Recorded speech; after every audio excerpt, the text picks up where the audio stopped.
سامعین و ناظرین، ہم نے اپنی پچھلی ویڈیو میں آپ لوگوں کے سامنے پیش کیا کہ امام پاک علیہ السلام نے مکہ سے کربلا کا راستہ کیسے طے فرمایا اور راستے میں آپ کے ساتھ کیا کیا معاملات پیش آئے۔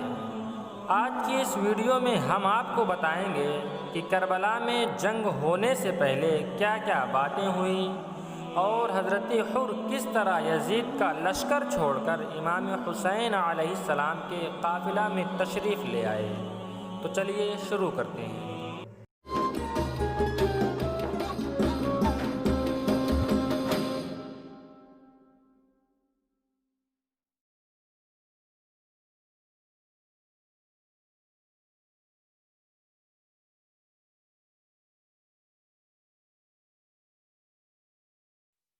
سامعین، امام پاک علیہ السلام جس دن کربلا میں تشریف لے آئے وہ 2 محرم الحرام 61 ہجری کی تاریخ اور جمعرات کا دن تھا۔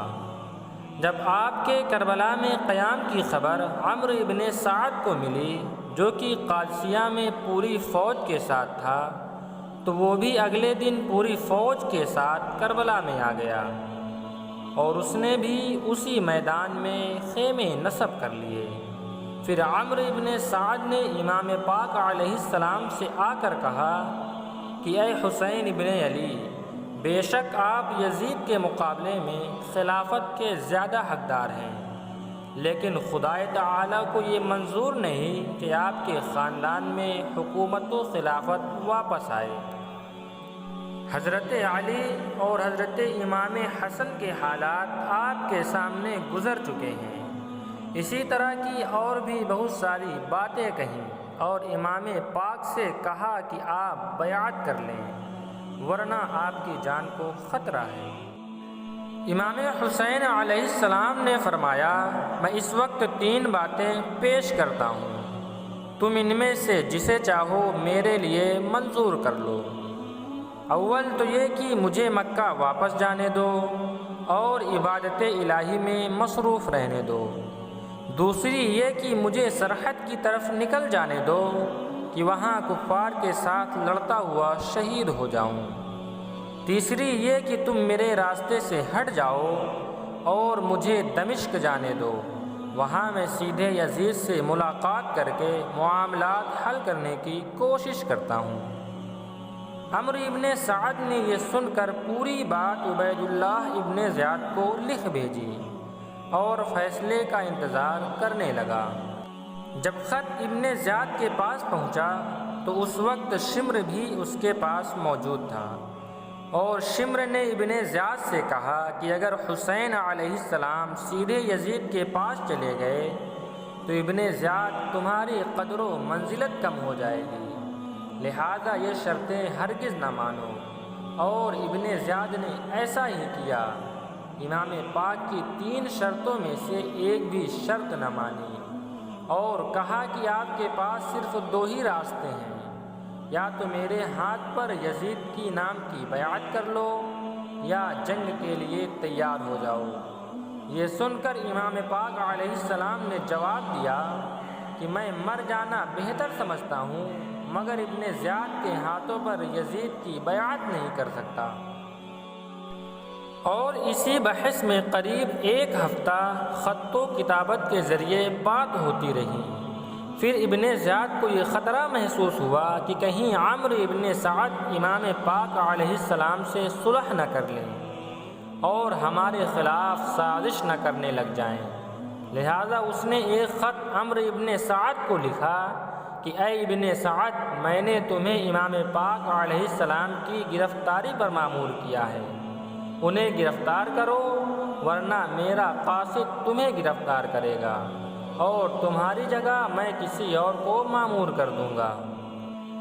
یہ خط ابن سعد کو 9 محرم الحرام کی صبح پہنچا اور وہ فوراً امام پاک علیہ السلام کے پاس گیا اور بولا کہ اے حسین، یا تو میرے ہاتھوں گرفتار ہو جاؤ ورنہ یہ خط لانے والا قاصد مجھے گرفتار کر لے گا۔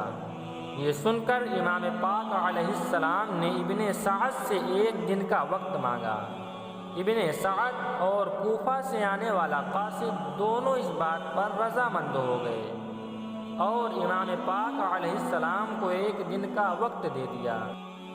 ادھر ابن زیاد نے شمر کو ابن سعد کا نائب بنا کر کربلا کی جانب روانہ کر دیا، جو 9 محرم الحرام کو عصر کے وقت پہنچا اور امام حسین علیہ السلام کے خاندان والوں کے لیے پانی بند کرنے کا حکم دیا اور نہر فرات کے ساحل پر قریب 500 جوانوں کو مامور کر دیا، اور ایک دوسری روایت کے مطابق پانی 7 محرم الحرام کو بند کیا گیا، واللہ اعلم۔ اگلے دن 10 محرم الحرام کو عمرو ابن سعد اور شمر آپ کے خیمے میں آئے اور بیعت و جنگ میں سے کسی ایک کو چننے کو کہا۔ آپ علیہ السلام نے فرمایا، یزید کی بیعت سے بہتر تو موت کو گلے لگانا ہے، اور اس کے بعد آپ نے کوفیوں سے ایک بہت زبردست خطاب فرمایا جو کچھ اس طرح سے تھا: اے لوگوں، تم میں سے ہر ایک شخص جو مجھ سے واقف ہے اور ہر ایک وہ شخص جو مجھ کو نہیں جانتا اچھی طرح آگاہ ہو جائے کہ میں حضرت صلی اللہ علیہ وسلم کا نواسا اور حضرت علی کا بیٹا ہوں۔ حضرت فاطمہ میری والدہ ہیں اور حضرت جعفر طیار میرے چچا ہیں۔ اس فخر نسبی کے علاوہ مجھ کو یہ فخر بھی حاصل ہے کہ حضور صلی اللہ علیہ وسلم نے مجھے اور میرے بھائی حسن کو جنت کے جوانوں کا سردار بنایا ہے۔ اگر تمہیں میری اس بات کا یقین نہ ہو تو ابھی تک حضور نبی کریم صلی اللہ علیہ وسلم کے بہت سے صحابی باحیات ہیں، تم ان سے میری اس بات کی تصدیق کر سکتے ہو۔ میں نے کبھی وعدہ خلافی نہیں کی، میں نے کبھی نماز قضا نہیں کی، اور نہ ہی میں نے کسی مومن کو قتل کیا اور نہ ہی تکلیف پہنچائی۔ اگر عیسیٰ علیہ السلام کا گدھا بھی باقی ہوتا تو تمام عیسائی پوری عمر اس گدھے کی پرورش کرتے۔ تم کیسے مسلمان ہو جو اپنے رسول کے نواسے کو قتل کرنا چاہتے ہو؟ نہ تم کو خدا کا خوف ہے اور نہ ہی رسول کی حیا ہے۔ جب میں نے ساری عمر کسی کو قتل نہیں کیا تو ظاہر ہے مجھ پر کسی کا قصاص بھی نہیں، پھر بتاؤ کہ تم نے میرے خون کو کیسے حلال سمجھ لیا؟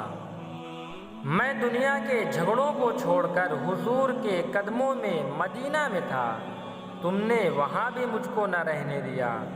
پھر مکہ معظمہ میں خانہ خدا میں مصروف عبادت تھا، تم کوفیوں نے وہاں بھی مجھ کو چین نہ لینے دیا اور میرے پاس مسلسل خطوط بھیجے کہ ہم آپ کو امامت کا حقدار سمجھتے ہیں اور آپ کے ہاتھوں پر بیعت کرنا چاہتے ہیں۔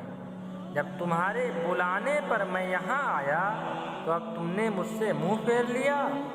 خیر، اب خدا تعالی خود فیصلہ کر دے گا کہ کون حق پر تھا اور کون ظالم تھا۔